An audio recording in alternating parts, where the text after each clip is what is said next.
Welcome back to the deep dive. This is where we dig into the details, pull out the key knowledge from often pretty dense sources, and basically hand you what you need to know to be really well informed. We try to cut through the noise for you. Exactly.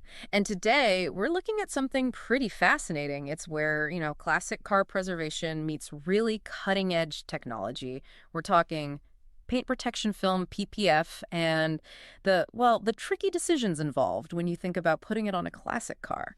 Yeah, it's a really interesting mix, isn't it? You've got this super durable modern film, right? It's transparent, adhesive-backed, Right. originally made for new cars, new paint. Right, factory fresh stuff. Exactly. Yeah. Consistent finishes, modern chemistry. But now you see classic owners, maybe they've just spent, a fortune on a Concours level paint job.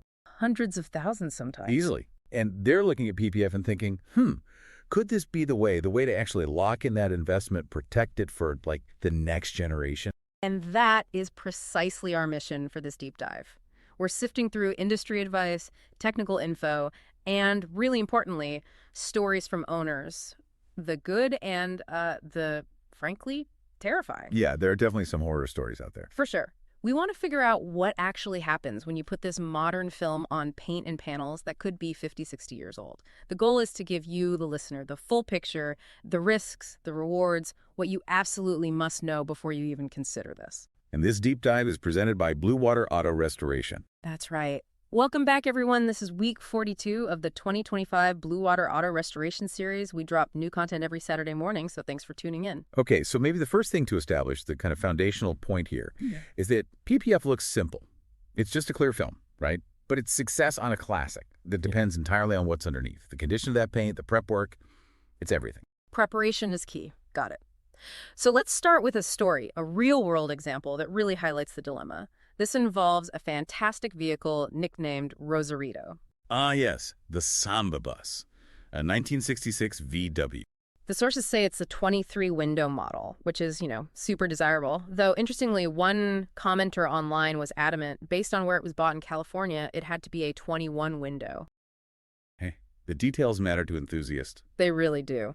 But whether it's 21 or 23 windows, it's a high-value, iconic classic. And the value isn't just monetary, it's deeply personal.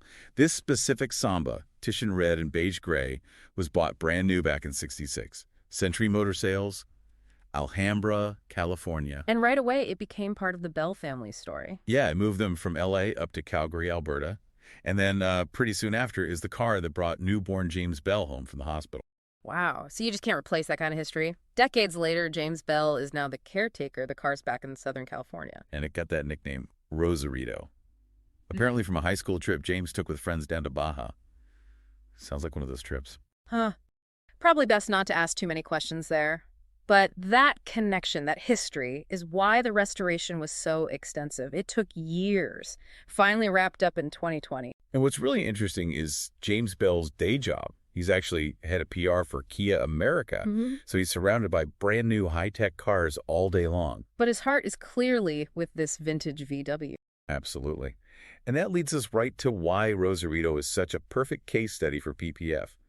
James refuses to just let it be a garage queen. Right. He actually drives it, commutes in it regularly around Long Beach, California. Think about that. Long Beach freeways, road debris, the sun. That regular use is exactly why he started thinking about serious protection. He didn't want the restoration undone piece by piece. Precisely. He said he was saving the Samba for the next Bell generation. And while he was obsessive about washing it, keeping it out of the sun, diligence doesn't stop a rock chip at freeway speeds. No, it really doesn't. He felt he needed to proactively lock in that beautiful 2020 paint job. Okay, so that brings us to the promise of modern PPF. How tough is this stuff, really? What makes it a potential game changer for preservation? It's incredibly durable. The high-quality urethane films they use today are engineered to take a beating for years.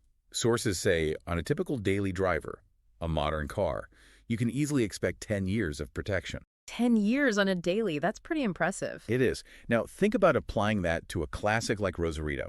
Yes, it's driven, but it also gets babied, garaged, detailed meticulously. Right, not quite the same abuse. Exactly. So that same film, it could potentially last much longer, maybe 15, even 20 years, a full generation, like James Bell hoped. That really changes the equation for owners, doesn't it? It lets you drive your history without that constant low-level anxiety about every little potential chip or scratch. It absolutely does. It's about usability, meeting preservation. But, Mhm. and this is a big but, applying it to a classic is, as the sources say, a totally different ball game than slapping it on a new car. Okay, so the motivation is clear, the potential benefit is huge. Let's get into why it's so much harder on older cars. First, though, maybe just quickly recap the basic benefits of PPF on any car, new or old. Sure. The core job is protection, right? Okay. It's a sacrificial shield. It guards against, number one, mechanical stuff like stone chips, gravel, spray, Yeah. the usual road rash. Okay. Number two, chemical damage. All right. Primarily the sun's UV rays. They cause paint to fade, oxidize over time. PPF blocks a lot of that. And number three. Organic threats. Think bird droppings, tree sap. That stuff can be really caustic and etch right through clear coat if you don't clean it off immediately. PPF gives you a buffer. Plus, it makes washing easier, right? That hydrophobic thing. Exactly. Dirt and water tend to bead up and roll off, so Mhm. cleaning is much simpler. And a key feature of good modern films is the self-healing property. Ah, right. Explain that again quickly. If you get a really minor scuff, Hmm. like from a fingernail or maybe a swirl mark from washing, the polymer structure of the film can actually flow back together when it gets warm, like Yeah. sitting in the sun. So those light scratches just disappear. That's pretty neat. But it's only for light stuff, yeah. It won't stop a door ding. Oh, absolutely not. It's about surface integrity, not dent protection. Hmm. Okay, so that's the baseline. Now, the huge difference for classics, the installation process itself. The sources make a big deal about how different it is applying PCF to, say, a new Porsche 911 versus Rosarito, the 66 Samba. What's the modern way that classic owners miss out on? Modern installation is incredibly precise, almost automated. For nearly any late model car, there's a pre-mapped digital template available. Like a pattern. Exactly. The installer pulls up the file for, say, the hood of a 2024 Range Rover. It accounts for every curve, every headlight washer nozzle, every sensor cutout. They feed that file to a computer-controlled plotter. Like a big printer that cuts. Precisely. And it cuts out a perfectly shaped piece of PPF, often designed to wrap right around the edges. It's clean, efficient, and minimizes any need for trimming the film directly on the car's paint. Sounds relatively straightforward, almost like applying a giant, complex screen protector. In principle, yes. Yeah. Much more skill involved, but the process is standardized. Now, contrast that with Rosarito, a 1966 VW Samba, or a 57 Chevy, or a Jaguar E-Type. No digital template exists. Almost certainly not. Yeah. We saw a quote from XPEL, a major PPF maker. They boast having patterns for over 80,000 different vehicle models and trims. 80,000, that's incredible. And still no Samba? Still no Samba, and likely no pattern for the vast majority of cars made before, say, the 1990s. It just wasn't a thing back then. So what does that mean for the installer? It means every single PPF job on a classic car is a fully custom, bespoke piece of work. There's no plotter. The installer has to lay a large sheet of film onto the panel and then hand cut it to size right there on the vehicle. Using, presumably, a very sharp knife. Usually a very sharp, specialized razor blade. It demands incredible skill, a steady hand, and immense precision to trim the film perfectly along panel lines without slicing into the priceless paint underneath. Oof. Okay, that sounds high stakes. And that's just the template issue.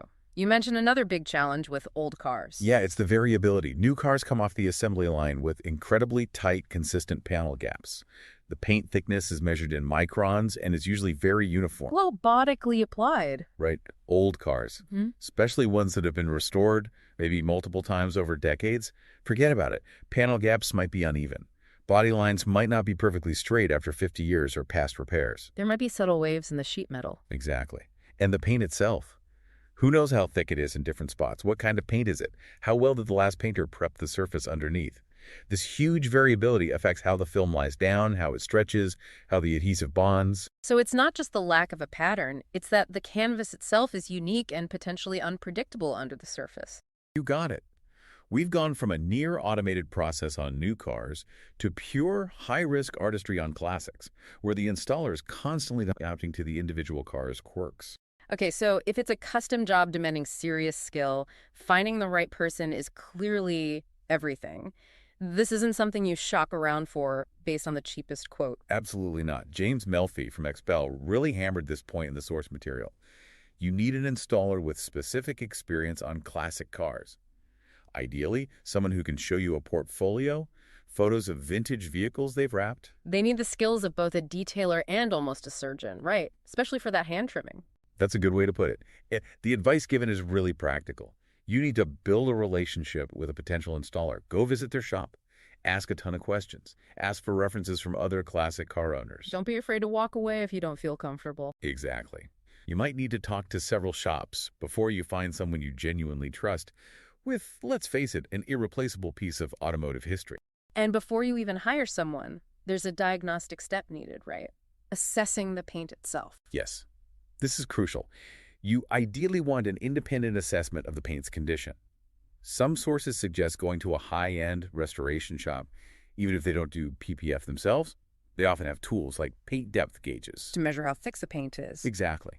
And they can sometimes spot signs of potential problems, like poor adhesion between layers, that might not be obvious just by looking. Maybe they do it as a courtesy or for a small inspection fee. It's worth asking.